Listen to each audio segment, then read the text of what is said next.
Hello, I'm Nobby Clark, welcome to my workshop.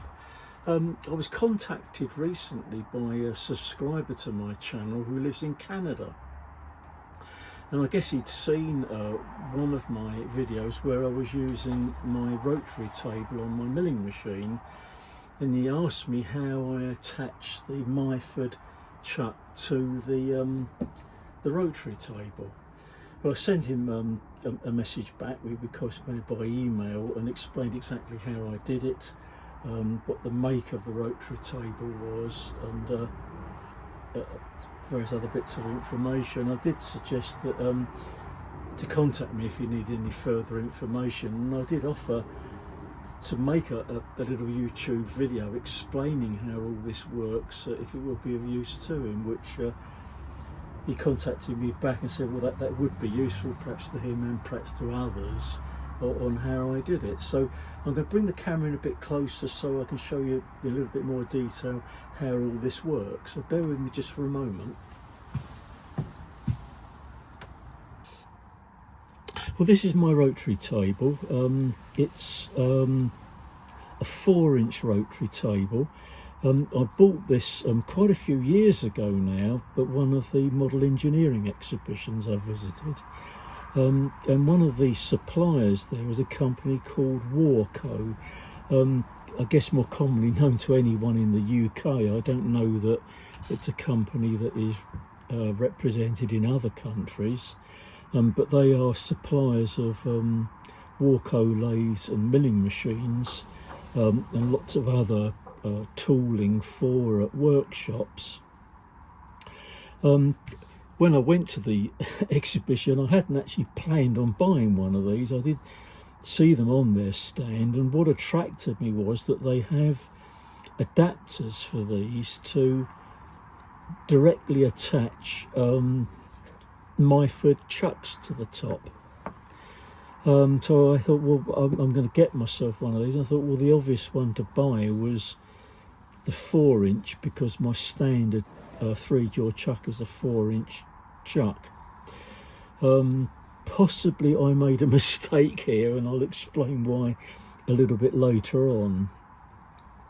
But the way the chuck attaches is very, very simple indeed.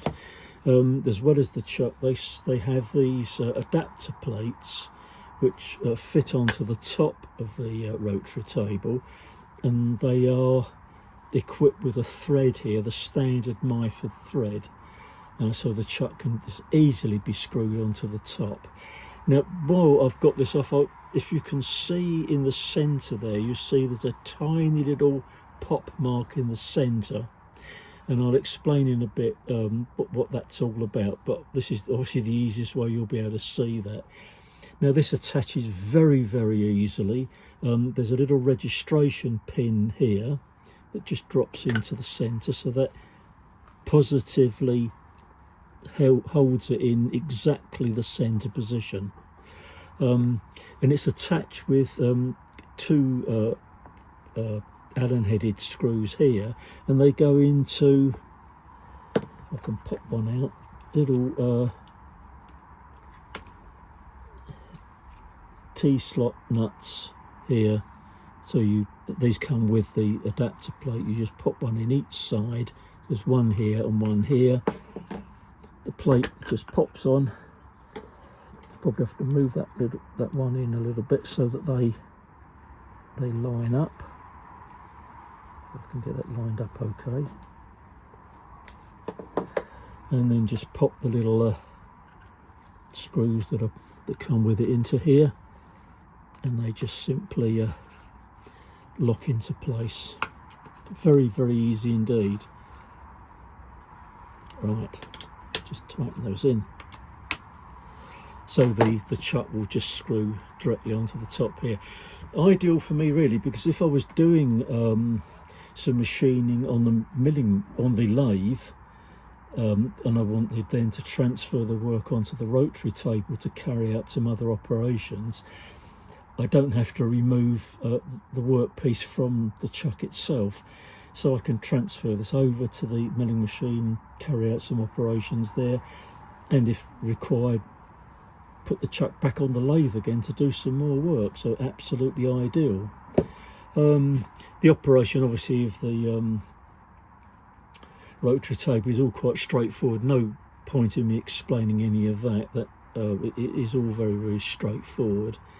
So what I'll do is I'll swing the camera around to the milling machine and show you how I attach this to it, and one of the major problem that I actually had with it later on. So bear with me just again for a moment. Right, so fitting this to the mill table is very, very straightforward indeed, using it in horizontal mode. You have some bolts here, or studs rather, on into T slots, and you've got at each end of the base plate here, you've got a little slot here and here that you can use to mount it onto. So I've got that underneath the little washer, so mount one on one side and slide another one on the other side to lock this in place and sort of level it all up. Okay, I'll just tighten those in very loosely. Okay, so now you're in position and ready to start using the plate. I'll tighten that a little bit more. Okay, now I pointed out there's a little pot mark in the centre here. I did that when I got the table and used it for the first time. I needed to be able to align the dead centre of the rotary table with the milling machine itself, with the chuck or collet chuck or whatever that is being used, drills or milling cutters or whatever. So I took the top plate here, the adapter plate, put it in the lathe and made a tiny little mark in the centre, so I can put a pointer in the chuck on the mill and then line it up positively with the centre here. The table could then be locked in position if required, if you only want to move the table in one direction, X or Y direction. So that's all quite straightforward. So you literally just screw the chuck onto the top, and then you can carry out whatever operations you need to do on the mill, either drilling a hole pattern or whatever you're doing. There's so many different operations that can be carried out this way. And as I say, if you've already done some operations on the lathe and just want to transfer the chuck over to the milling machine, it's all very, very easy indeed. Another great use for this is something I've used many times now, is to use a faceplate as a sort of a fixture plate, so that can be mounted on the top here, just screwed down, and you've got all these slots you can use to clamp work down to the top here to carry out all sorts of different types of operations on here. And what you can also do is, I'll just grab another thing to show. You can also mount a fixture plate on the top as well, giving you sort of multiple positions here to mount work on. So I mean, the rotary table is an incredibly versatile thing to have, really, for all sorts of operations. But the object of this was to show how all this was basically attached, quite easily, really. I mentioned that the supplier of this was Warco. Now, I did mention this to the subscriber that contacted me and said, well, this is where I bought it. He actually I presume looked at their website and unfortunately discovered that they don't do the Myford adapter plate anymore, which is a bit of a nuisance really for him. But I did contact back to him and said, well, when I checked around, and there's another company in the UK called Kronos. They can supply a 3-inch rotary table with a 3-inch adapter plate for the Myford. So that may be of help for him or anyone else. Another company worth contacting, who I've not checked with them, is a company called RDG Tools, who actually own Myford. I don't know if they've got things like this available, but again, it's another company that could be contacted if you wanted something like this. I mean, there were adapter plates for the Myford thread, and also another British lathe called a Boxford. There's a Boxford screw thread adapter available as well. Now, I also mentioned, and this is quite important really, and possibly why I may have made a mistake in getting a 4-inch rotary table, is if you want to use this vertically. So you're obviously attaching this attaching with these little slots here into the centre slot of the T-slot of the milling table. Needs to be on that one, so you've got some clearance so you can get to the let's move this around so you can see a little bit better, to the winding handle. This obviously needs to hang over the edge so that you can use it. Now, if you want to do an operation where you want to mount this vertically, this way, just bring the camera up again, there we go. Now, here on the mini mill that I've got, there's a problem, because in this in the mode horizontally, you're using these slots. If you're using it vertically, you're using these slots, and the problem is that those slots come outside of the table itself, so there's no means of attaching these into here. Now, immediately you think, well, okay, no problem, I'll just turn it that way around or the other way around and mount it into any of these slots here. But there's a problem if you do that and you've got a chuck mounted on here. The area of the chuck that you're going to be using out here is outside of the Y movement of the mill. If you had a much bigger milling machine, a much larger one than I have, there'd be no problem. You'd have enough travel in Y to be able to get the workpiece below the spindle of the milling machine here. So that was a problem, and I had to sort of find a solution for that, because there have been occasions where I've wanted to use it this way if you're drilling into, if you like, to the side of the workpiece. Now the solution I came up with, let's just move it off for a moment,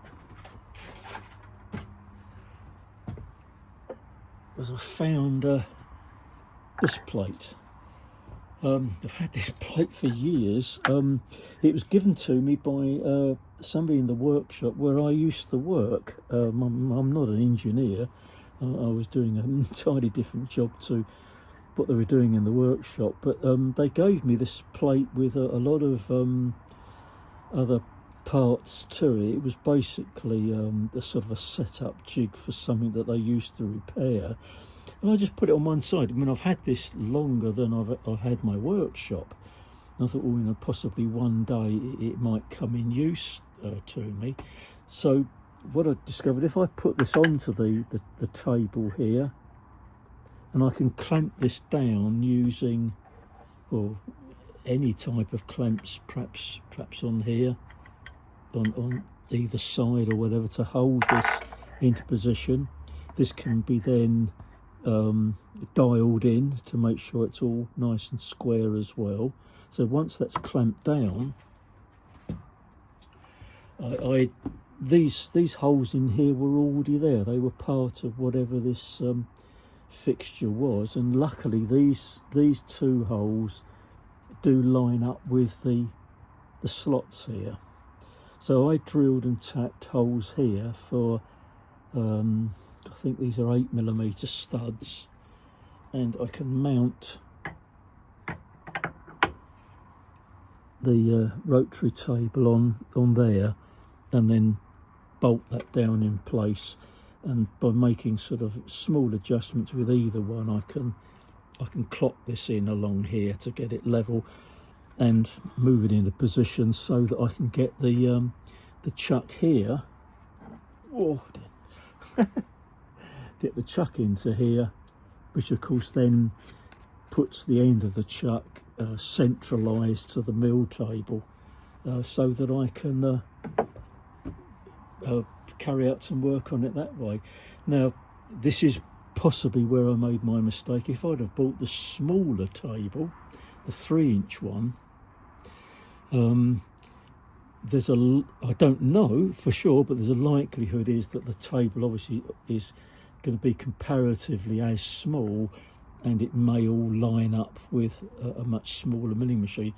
I'm guessing that that's why smaller ones are made for smaller mills. This rotary table that I bought, I'm guessing was actually designed for a bigger milling machine than I own.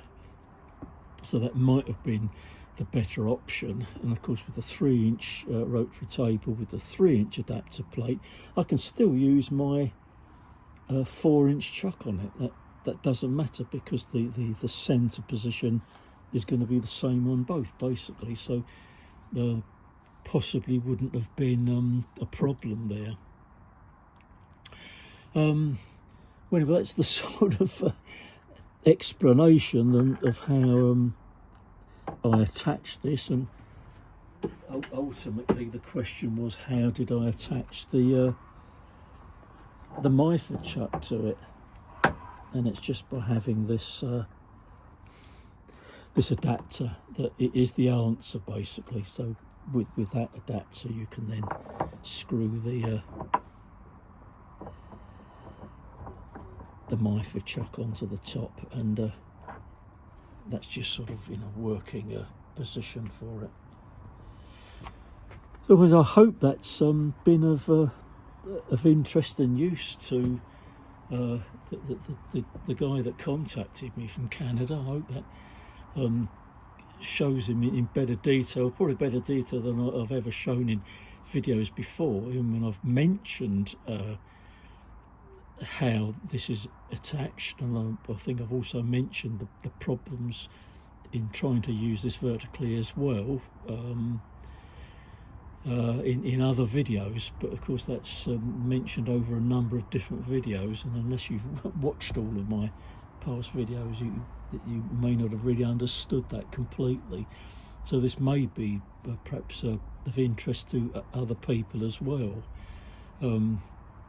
Funnily enough, when I bought the rotary table, I think in a way it was a bit of an impulse buy, and it was quite a while before I actually used it for the first time. And it's one of those things you buy, you get home, and you have perhaps slight pangs of buyer's remorse that you even bought it, thinking, well, I may use it in the future. But the thing is that the first time I used it, the situation cropped up where I really needed this, and I had the item there in a box ready to use straight away. So at that point I was very pleased that I had bought it. And then of course over the years since then, it's been used quite a number of times, and actually used a number of times now with the